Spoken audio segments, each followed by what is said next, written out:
ಆತ್ಮೀಯರೇ, ಎಲ್ಲರಿಗೂ ನಮಸ್ಕಾರಗಳು. ನಾನು ಪ್ರೊಫೆಸರ್ ಪಿ ಎಂ ಚೋಗ್ಲಾ.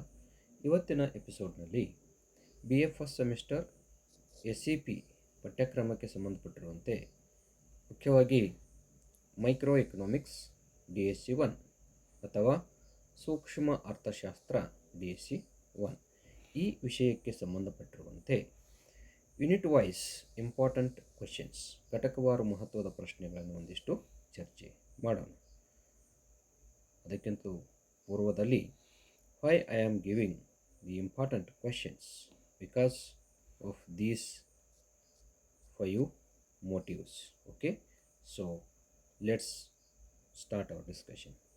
ಆತ್ಮೀಯ ವಿದ್ಯಾರ್ಥಿ ಮಿತ್ರರೇ, ಭಾಳಷ್ಟು ದಿನಗಳಿಂದ ಕೇಳ್ತಾ ಇದ್ರಿ ಸರ್ ಇಂಪಾರ್ಟೆಂಟ್ ಕ್ವೆಶನ್ಸ್ ಕೊಡಿ ಅಂಥೇಳಿ.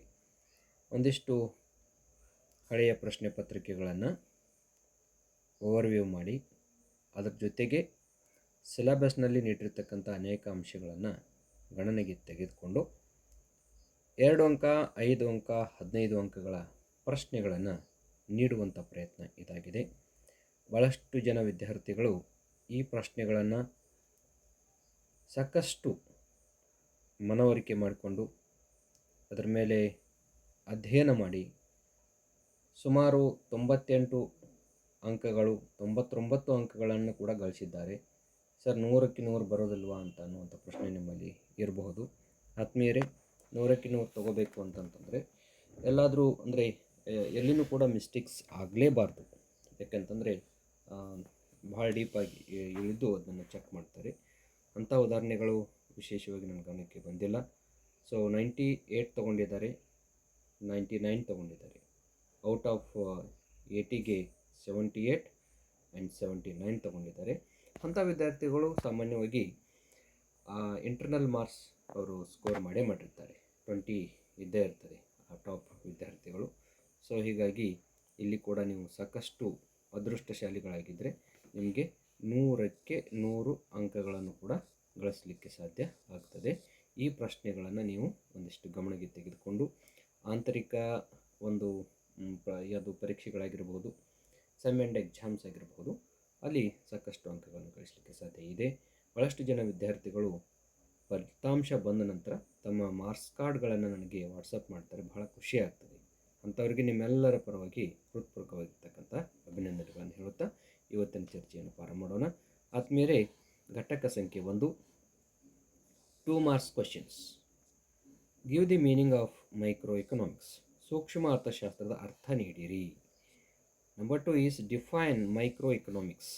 ಸೂಕ್ಷ್ಮ ಅರ್ಥಶಾಸ್ತ್ರವನ್ನು ವ್ಯಾಖ್ಯಾನಿಸಿರಿ. Third one, state the meaning of macro economics. ಸಮಗ್ರ ಅರ್ಥಶಾಸ್ತ್ರದ ಅರ್ಥ ನೀಡಿರಿ.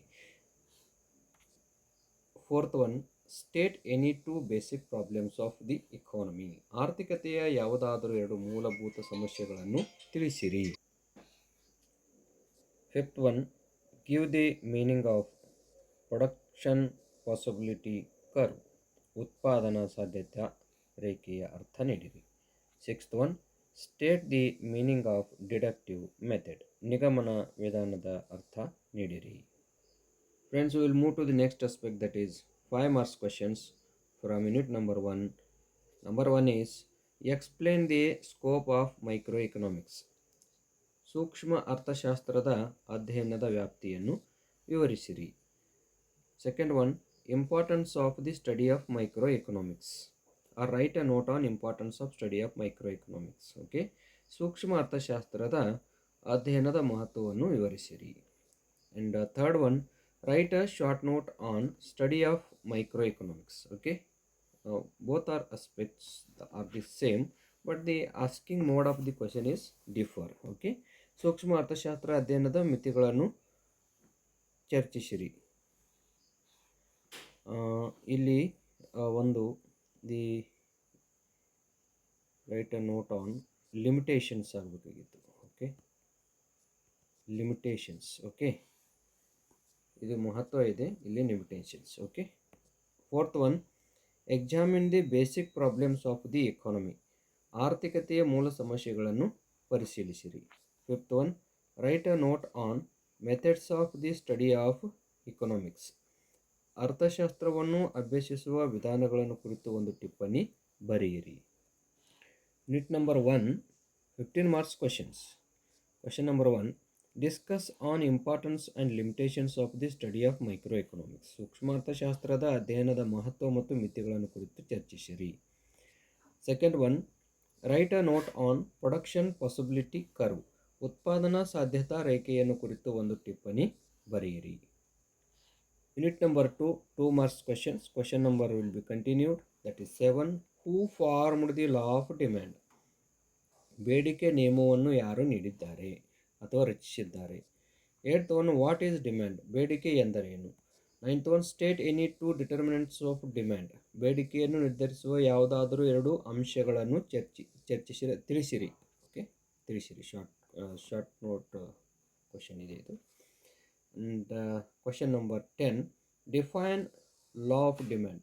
ಬೇಡಿಕೆ ನಿಯಮವನ್ನು ವ್ಯಾಖ್ಯಾನಿಸಿರಿ. Question number 11, what is extension and contraction of demand. ಬೇಡಿಕೆಯ ಹಿಗ್ಗುವಿಕೆ ಮತ್ತು ಕುಗ್ಗುವಿಕೆ ಎಂದರೇನು? Question number 12, that is unit number 2, what is increase and decrease in demand. ಬೇಡಿಕೆ ಏರಿಕೆ ಮತ್ತು ಇಳಿಕೆ ಎಂದರೇನು? 13th one, give the meaning of elasticity of demand. ಬೇಡಿಕೆಯ ಸ್ಥಿತಿಸ್ಥಾಪಕತ್ವದ ಅರ್ಥ ನೀಡಿರಿ. And 14th one, write the equation for measurement of elasticity of demand. ಬೇಡಿಕೆಯ ಸ್ಥಿತಿಸ್ಥಾಪಕತ್ವವನ್ನು ಅಂದಾಜಿಸುವ ಸೂತ್ರ ತಿಳಿಸಿರಿ.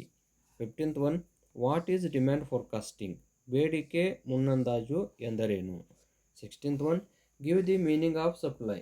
ಪೂರೈಕೆಯ ಅರ್ಥ ನೀಡಿರಿ. 17th one, define law of supply. ಪೂರೈಕೆಯ ನಿಯಮವನ್ನು ವ್ಯಾಖ್ಯಾನಿಸಿರಿ. 18th one, state any two determinants of supply. ಪೂರೈಕೆಯನ್ನು ನಿರ್ಧರಿಸುವ ಯಾವುದಾದರೂ ಎರಡು ಅಂಶಗಳನ್ನು ತಿಳಿಸಿರಿ. 19th one, give the meaning of elasticity of supply. ಪೂರೈಕೆಯ ಸ್ಥಿತಿಸ್ಥಾಪಕತ್ವದ ಅರ್ಥ ನೀಡಿರಿ. ಇನ್ನೂ ಕೂಡ 2 ಅಂಕದ ಪ್ರಶ್ನೆಗಳನ್ನೇ ಘಟಕ ಸಂಖ್ಯೆ 7ರಿಂದ ಆಯ್ಕೆ ಮಾಡ್ಕೊಂಡಿದ್ದೀವಿ. 20th one, what is utility. ತುಷ್ಟಿಗುಣ ಎಂದರೇನು?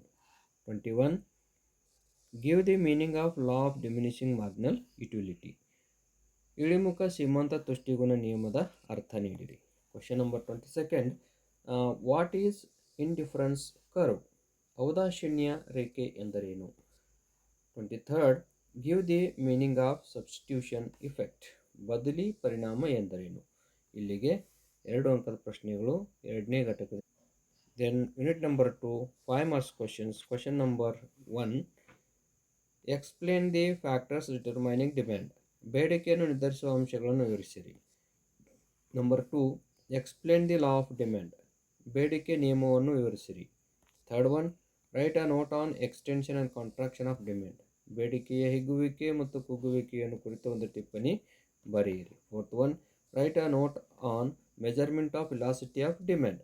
ಬೇಡಿಕೆ ಸ್ಥಿತಿಸ್ಥಾಪಕತ್ವ ಮಾಪನ ಕುರಿತು ಒಂದು ಟಿಪ್ಪಣಿ ಬರೆಯಿರಿ. 5th one, discuss on significance of demand forecasting. ಬೇಡಿಕೆ ಮುನ್ನಂದಾಜು ಅಥವಾ ಮುಂದಾಲೋಚನೆಯ ಮಹತ್ವವನ್ನು ಕುರಿತು ಚರ್ಚಿಸಿರಿ.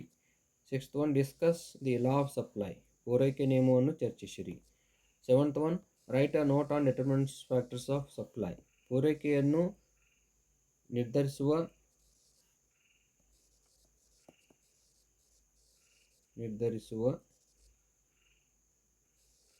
ಅಂಶಗಳನ್ನು ಕುರಿತು ಒಂದು ಟಿಪ್ಪಣಿ ಬರೆಯಿರಿ. 8th one, narrate the properties of indifference curve. ಔದಾಸೀನ್ಯ ರೇಖೆಗಳ ಲಕ್ಷಣಗಳನ್ನು ವರ್ಣಿಸಿರಿ.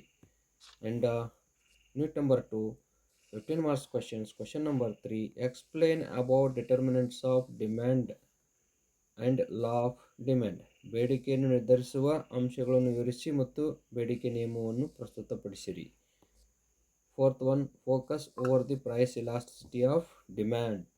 ಬೆಲೆ ಬೇಡಿಕೆ ಸ್ಥಿತಿಸ್ಥಾಪಕತ್ವದ ಮೇಲೆ ಬೆಳಕು ಚೆಲ್ಲಿ. 5th one, with the help of below given data calculate demand forecasting for next 5 years. ಈ ಕೆಳಗಿನ ಅಂಕಿಅಂಶಗಳ ಸಹಾಯದಿಂದ ಮುಂದಿನ 5 ವರ್ಷಗಳಿಗೆ ಮಾರಾಟ ಪ್ರವೃತ್ತಿಯನ್ನು ಅಂದಾಜು ಮಾಡಿರಿ. ಇಯರ್ ಅಥವಾ ವರ್ಷ 91, 1992, 1993, 94, 95. ಮಾರಾಟ ಕೋಟಿ ರೂಪಾಯಿಗಳಲ್ಲಿ. Sales in crore rupees, that is 50 crore, 60, 50, 70 and 80 crores. Okay, questions. Number 1, based on these data, these questions, there are 2 questions have been asked. That is, give the meaning of demand forecasting. ಬೇಡಿಕೆ ಮುನ್ನಂದಾಜಿನ ಅರ್ಥ ನೀಡಿರಿ. Number 2 is, that is B, calculate demand forecasting for next 5 years. ಮುಂದಿನ 5 ವರ್ಷಗಳಿಗಾಗಿ ಬೇಡಿಕೆ ಮುನ್ನಂದಾಜು ಮಾಡಿರಿ. 6th one, explain the law of diminishing marginal utility.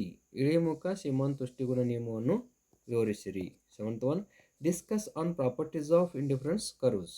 ಔದಾಸೀನ್ಯ ರೇಖೆಗಳ ಲಕ್ಷಣಗಳನ್ನು ಕುರಿತು ಚರ್ಚಿಸಿರಿ. Yes, question number unit number 3, 2 marks questions. Question number 24, what is production? ಉತ್ಪಾದನೆ ಎಂದರೇನು? 25th one, give the meaning of production function. ಉತ್ಪಾದನಾ ಬಿಂಬಕದ ಅರ್ಥ ನೀಡಿ. Question number 26, what is total cost? ಒಟ್ಟು ವೆಚ್ಚದ ಅರ್ಥ ನೀಡಿರಿ. What is marginal cost? ಸೀಮಾಂತ ವೆಚ್ಚದ ಅರ್ಥ ನೀಡಿರಿ ಅಥವಾ ಎಂದರೇನು? 28th one, what is average cost? ಸರಾಸರಿ ವೆಚ್ಚ ಎಂದರೇನು? 29th one, formula to calculate, give the formula to calculate marginal cost. ಸೀಮಾಂತ ವೆಚ್ಚವನ್ನು ಕಂಡುಹಿಡಿಯಲು ಸೂತ್ರ ತಿಳಿಸಿರಿ. And 30th one, formula to calculate average cost. ಸರಾಸರಿ ವೆಚ್ಚವನ್ನು ಕಂಡುಹಿಡಿಯಲು ಸೂತ್ರ ತಿಳಿಸಿರಿ. 31st one, what are fixed cost? ಸ್ಥಿರ ವೆಚ್ಚ ಎಂದರೇನು? 32nd, what are variable costs? ಬದಲಾಗುವ ವೆಚ್ಚ ಎಂದರೇನು? 33, ವಾಟ್ ಈಸ್ ಟೋಟಲ್ ರೆವೆನ್ಯೂ? ಒಟ್ಟು ವೆಚ್ಚ ಎಂದರೇನು? 34, ವಾಟ್ ಈಸ್ ಇಂಪ್ಲಿಸಿಟ್ ಕಾಸ್ಟ್? ಅವ್ಯಕ್ತ ವೆಚ್ಚಗಳು ಎಂದರೇನು? 35, give the meaning of opportunity cost. ಅವಕಾಶದ ವೆಚ್ಚದ ಅರ್ಥ ನೀಡಿರಿ. ಅವಕಾಶ ವೆಚ್ಚದ ಅರ್ಥ ನೀಡಿರಿ. 36th one, what is economies of scale? ಆರ್ಥಿಕ ಮಿತವ್ಯಯಗಳು ಎಂದರೇನು? Question number 37, state the meaning of break even point. ಲಾಭ ನಷ್ಟ ರಾಹಿತ್ಯ ಬಿಂದುವಿನ ಅರ್ಥ ನೀಡಿರಿ. Unit number 3, 5 marks questions. Question number 6, write a short note on production function. ಉತ್ಪಾದನಾ ಬಿಂಬಕದ ಕುರಿತು ಒಂದು ಸಂಕ್ಷಿಪ್ತ ಟಿಪ್ಪಣಿ ಬರೆಯಿರಿ. 7th one, explain about isoquant curves with neat diagram. ಒಂದು ನೀಟಾದ ರೇಖಾಚಿತ್ರದ ಸಹಾಯದಿಂದ ಸಮ ಉತ್ಪನ್ನ ರೇಖೆಗಳನ್ನು ಕುರಿತು ವಿವರಿಸಿರಿ. 8th one, discuss on least cost combination. ಕನಿಷ್ಠ ವೆಚ್ಚ ಸಂಯೋಜನೆ ಕುರಿತು ಚರ್ಚಿಸಿರಿ. 9th one, write a note on isocost curves. ಸಮ ವೆಚ್ಚ ರೇಖೆಗಳನ್ನು ಕುರಿತು ಒಂದು ಟಿಪ್ಪಣಿ ಬರೆಯಿರಿ. Unit number 3, 15 marks questions. Question number 8, explain the law of variable proportions. ವ್ಯತ್ಯಾಸಾತ್ಮಕ ಪ್ರಮಾಣಗಳ ನಿಯಮ ವಿವರಿಸಿರಿ. 9th one, discuss on law of returns to scale. ಪ್ರಮಾಣಗಳ ಪ್ರತಿಫಲ ನಿಯಮ ಕುರಿತು ಚರ್ಚಿಸಿರಿ. 10th one, examine the concept of list cost combination. ಕನಿಷ್ಠ ವೆಚ್ಚ ಸಂಯೋಜನೆ ಪರಿಭಾವನೆಯನ್ನು ಪರೀಕ್ಷಿಸಿರಿ. 11th one, write a note on types of costs. ಅವಕಾಶ ವೆಚ್ಚದ ವಿವಿಧ ಪ್ರಕಾರಗಳನ್ನು ಕುರಿತು ಒಂದು ಟಿಪ್ಪಣಿ ಬರೆಯಿರಿ. 12th one, explain the short run and long run cost curves. ಅಲ್ಪಾವಧಿ ಮತ್ತು ದೀರ್ಘಾವಧಿ ವೆಚ್ಚ ಮತ್ತು ವೆಚ್ಚ ರೇಖೆಗಳನ್ನು ವಿವರಿಸಿರಿ. 13th one, focus on economies of scale. ಆರ್ಥಿಕ ಮಿತವ್ಯಯಗಳ ಮೇಲೆ ಬೆಳಕು ಚೆಲ್ಲಿರಿ. 14th one, with the help of the data given below find the break even point. ಈ ಕೆಳಗಿನ ಅಂಕಿ ಅಂಶಗಳನ್ನು ಬಳಸಿಕೊಂಡು ಲಾಭ ನಷ್ಟ ರಾಹಿತ್ಯ ಬಿಂದುವನ್ನು ಕಂಡುಹಿಡಿಯಿರಿ. Okay, see here. First one is variable cost of each unit. ಪ್ರತಿ ಘಟಕ ಬದಲಾಗುವ ವೆಚ್ಚ ₹5.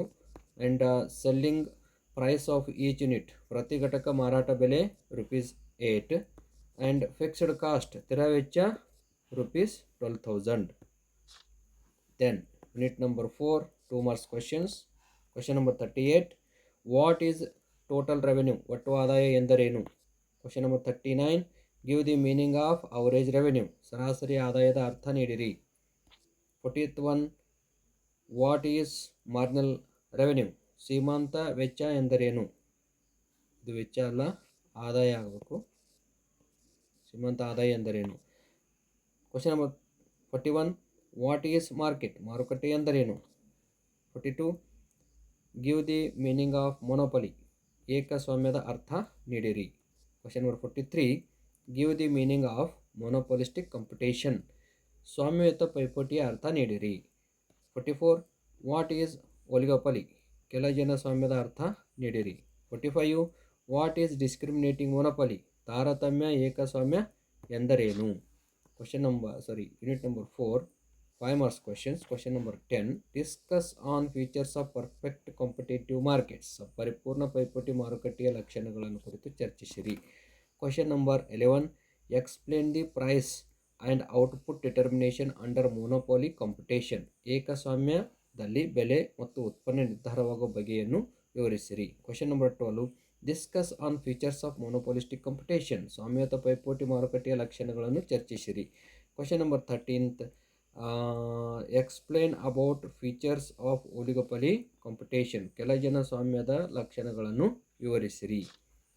Unit number 4 15 marks questions. Question number 15 state the features of perfect competitive competition and explain about the how price and output determines under perfect competition. ಪರಿಪೂರ್ಣ ಪೈಪೋಟಿ ಮಾರುಕಟ್ಟೆಯ ಲಕ್ಷಣಗಳನ್ನು ತಿಳಿಸಿರಿ ಮತ್ತು ಪರಿಪೂರ್ಣ ಪೈಪೋಟಿ ಮಾರುಕಟ್ಟೆಯಲ್ಲಿ ಬೆಲೆ ಮತ್ತು ಉತ್ಪನ್ನ ನಿರ್ಧಾರವಾಗುವ ಬಗೆಯನ್ನು ಚರ್ಚಿಸಿರಿ ಅಂತಕ್ಕಂಥದ್ದು. Discuss on price and output determination under monopoly competition, ಏಕಸ್ವಾಮ್ಯದಲ್ಲಿ ಬೆಲೆ ಮತ್ತು ಉತ್ಪನ್ನ ನಿರ್ಧಾರವಾಗುವ ಬಗೆಯನ್ನು ವಿವರಿಸಿರಿ ಅಂತಕ್ಕಂಥದ್ದು. 17th one state the meaning of discriminating monopoly and explain about types of discriminating monopoly, ತಾರತಮ್ಯ ಏಕಸ್ವಾಮ್ಯದ ಅರ್ಥ ನೀಡಿ ಅದರ ಪ್ರಕಾರಗಳನ್ನು ವಿವರಿಸಿರಿ. Unit number 5 2 marks questions. Question number that is 1 who is the father of marginal productivity theory of distribution, ಶ್ರೀಮಂತ ಉತ್ಪಾದಕತೆ ಹಂಚಿಕೆ ಸಿದ್ಧಾಂತದ ಜನಕರು ಯಾರು?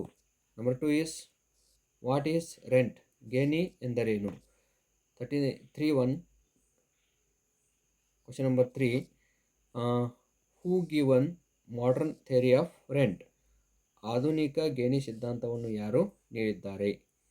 4th one what is wage, ಕೂಲಿ ಎಂದರೇನು? 5th one give the meaning of money wage, ಹಣ ರೂಪಿ ಕೂಲಿ ಅರ್ಥ ನೀಡಿರಿ. 6th one what is profit, ಲಾಭ ಎಂದರೇನು? And unit number 5 marks questions. Question number 1 write a short note on modern theory of rent, ಆಧುನಿಕ ಗೇಣಿ ಸಿದ್ಧಾಂತವನ್ನು ಕುರಿತು ಒಂದು ಕಿರುಟಿಪ್ಪಣಿ ಬರೆಯಿರಿ.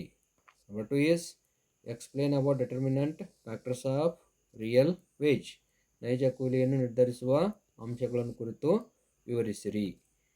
And unit number 5 15 marks questions. Question number 1 critically evaluate the marginal productivity theory of distribution, ಶ್ರೀಮಂತ ಉತ್ಪಾದಕತೆ ಹಂಚಿಕೆ ಸಿದ್ಧಾಂತವನ್ನು ವಿಮರ್ಶಾತ್ಮಕವಾಗಿ ಪರಿಶೀಲಿಸಿರಿ. Number 2 is explain the Ricardian theory of rent, Ricardo ಅವರ ಗೇಣಿ ಸಿದ್ಧಾಂತವನ್ನು ಕುರಿತು ವಿವರಿಸಿರಿ.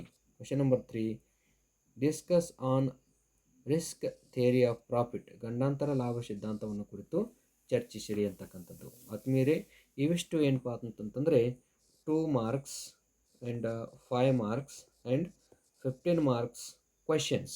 ಓಕೆ, ಸೊ ಇವುಗಳ ಮೇಲೆ ಒಂದು ಸ್ವಲ್ಪ ಬೆಳಕಚ್ಚಲ್ಲಿ ನಿಮಗೆ ಬೇಕಾಗಿರ್ತಕ್ಕಂತಹ ಎಲ್ಲ ಪಠ್ಯಪುಸ್ತಕಗಳಾಗಿರ್ಬೋದು, ಕ್ಲಾಸ್ ನೋಟ್ಸ್ ಆಗಿರ್ಬೋದು, ನೋಟ್ಸ್ ಆಗಿರ್ಬೋದು, ಅವುಗಳನ್ನು ಕಲೆಕ್ಟ್ ಮಾಡಿ ಅಧ್ಯಯನ ಸಾಮಗ್ರಿಗಳನ್ನು ಕಲೆಕ್ಟ್ ಮಾಡಿಕೊಂಡು ಸರಿಯಾಗಿ ಏನಪ್ಪ ಅಂತಂದರೆ ನೀವು ಅಧ್ಯಯನ ಮಾಡಿದ್ದೇ ಆದರೆ ನಿಮಗೆ ಮ್ಯಾಕ್ಸಿಮಮ್ 100ಕ್ಕೆ 100 ಬರಲಿಕ್ಕೆ ಅಂತೂ ಸಾಧ್ಯ ಇದೆ. ಸೊ ಭಾಳಷ್ಟು ಜನ ತೊಗೊಂಡಿರ್ತಕ್ಕಂಥದ್ದು ನಿಮ್ಗೆ ಹೇಳಬೇಕು ಅಂತ ನಾನು ಈಗಾಗಲೇ ಹೇಳಿರುವಂತೆ ಔಟ್ ಆಫ್ 80ಗೆ 78 79 ಅಂತೂ ಸುಮಾರು ಜನ ವಿದ್ಯಾರ್ಥಿಗಳು ತೊಗೊಂಡಿದ್ದಾರೆ. ಸೊ ನೀವು ಕೂಡ ಅದರಲ್ಲಿ ಒಬ್ಬರು ಆಗ್ರಿ, ನಿಮಗೆ 100ಕ್ಕೆ 100 ಕೂಡ ಬರಲಿ ಅಂತಕ್ಕಂಥದ್ದು, ಅಥವಾ ಔಟ್ ಆಫ್ 80ಗೆ ಔಟ್ ಆಫ್ 80 ಕೂಡ ಇಲ್ಲಿ ಬರಲಿ ಅಂತಕ್ಕಂಥದ್ದು ನನ್ನ ಅಭಿಲಾಷೆ ಆಗಿದೆ. ಸೊ ನಿಮಗೇನಾದರೂ ಡೌಟ್ಸ್ ಇದ್ದರೆ, ಸಂದೇಹಗಳಿದ್ದರೆ ದಯವಿಟ್ಟು ಕಮೆಂಟ್ ಮಾಡಿ ತಿಳಿಸಿ. ಈ ವಿಡಿಯೋವನ್ನು ನಿಮ್ಮೆಲ್ಲ ಸ್ನೇಹಿತ ಮಿತ್ರರಿಗೆ ಹಂಚಿಕೆ ಮಾಡಿ. ಚಾನಲ್ಗೆ ಸಬ್ಸ್ಕ್ರೈಬ್ ಆಗಿಲ್ಲ ಅಂತ ದಯವಿಟ್ಟು ಸಬ್ಸ್ಕ್ರೈಬ್ ಮಾಡಿಕೊಂಡು ಮುಂದಿನ ವಿಡಿಯೋವನ್ನು ಪ್ರಕಟಿಸಲು ಅನುಕೂಲ ಆಗ್ತದೆ. ಹಾಗೇನೇನಪ್ಪ ಅಂತಂದರೆ ಇದಕ್ಕೆ ಬೇಕಾಗಿರ್ತಕ್ಕಂಥ ಅಧ್ಯಯನ ಸಾಮಗ್ರಿಯನ್ನು ಭಾಳಷ್ಟು ಜನ ಕೇಳ್ತಾ ಇದ್ರಿ, ಸರ್ ನಮಗೆ ನೋಟ್ಸ್ ಕಳಿಸ್ಕೊಡಿ ಅಂಥೇಳಿ. ಸಾಕಷ್ಟು ಜನ ಈಗಾಗಲೇ PDF ಮೋಡ್ನಲ್ಲಿ ತೊಗೊಳ್ತಾ ಇದ್ದಾರೆ, ಪ್ರಿಂಟ್ ಮೋಡ್ನಲ್ಲಿ ಕೂಡ ತೆಗೆದುಕೊಳ್ತಾ ಇದ್ದಾರೆ. ನಿಮಗೇನಾದರೂ ಬೇಕು ಅಂತಂತಂದರೆ ಎಲ್ಲ ಅಂದರೆ first semester, third semester, 5th ಸೆಮಿಸ್ಟರ್ಗೆ ಬೇಕಾಗಿರ್ತಕ್ಕಂಥ ಕಂಪ್ಲೀಟ್ ನೋಟ್ಸ್ ಏನಪ್ಪ ಅಂತಂದ್ರೆ ಸಿಗ್ತಾ ಇದೆ. ನಿಮಗೆ ಈ ಸೆಮಿಸ್ಟರ್ಗೆ ಹಿಡ್ಕೊಂಡು ಯಾವುದೇ ಬೇಕು ಅಂತಂದರೆ ನಿಮ್ಮ ಸೀನಿಯರ್ ಫ್ರೆಂಡ್ಸ್ ಆಗಿರ್ಬೋದು, ಅವ್ರಿಗೆ ಕೂಡ ನೀವು ಸಜೆಸ್ಟ್ ಮಾಡ್ಬೋದು. ಹೀಗಾಗಿ ಏನಪ್ಪ ಅಂತಂತಂದರೆ ನಿಮ್ಗೆ ಏನಾದರೂ ನೋಟ್ಸ್ ಬೇಕು ಅಂತಂದ್ರೆ 9964791356 ಈ ಸಂಖ್ಯೆಗೆ ಏನಪ್ಪ ಅಂತಂದ್ರೆ ವಾಟ್ಸಪ್ ಮೂಲಕ ನಿಮ್ಮ ಒಂದು ಫುಲ್ ಪೋಸ್ಟಲ್ ಅಡ್ರೆಸ್, ನಿಮ್ಮದು ಫುಲ್ ಹೆಸರು ವಿತ್ ಪಿನ್ ಕೋಡ್ ಕಳಿಸ್ಕೊಟ್ರೆ ಪ್ರಿಂಟೆಡ್ ನೋಟ್ಸನ್ನು ಪಡ್ಕೊಳ್ಳಿಕ್ಕೆ ಸಾಧ್ಯ ಆಗ್ತದೆ. ಇಲ್ಲ ಸರ್ ನಮ್ಗೆ PDF ಕಳಿಸ್ಕೊಡಿ ಅಂತಂದರೆ PDF ಕಳಿಸ್ಕೊಡುವಂಥ ವ್ಯವಸ್ಥೆ ಇದೆ. ನೆನಪಿರಲಿ, ಇವೆರಡೂ ವರ್ಷನ್ಸ್ ಪ್ರೆಸೆಂಟ್ಲಿ ಪೇಯ್ಡ್ ವರ್ಷನ್ಸ್ ಇರ್ತಕ್ಕಂಥದ್ದನ್ನು ನೆನಪಿಟ್ಕೊಳ್ಳಿ. ಓಕೆ, ನಿಮಗೇನಾದರೂ ಅದ್ರ ಬಗ್ಗೆ ಬೆಲೆ ಅದೇ ತಿಳ್ಕೊಬೇಕು ಅಂತಂದರೆ ವಾಟ್ಸಪ್ ಮೂಲಕ ಸಂಪರ್ಕಿಸುವ ಮೂಲಕ ತಿಳ್ಕೊಬೋದು. Okay, thank you for watching.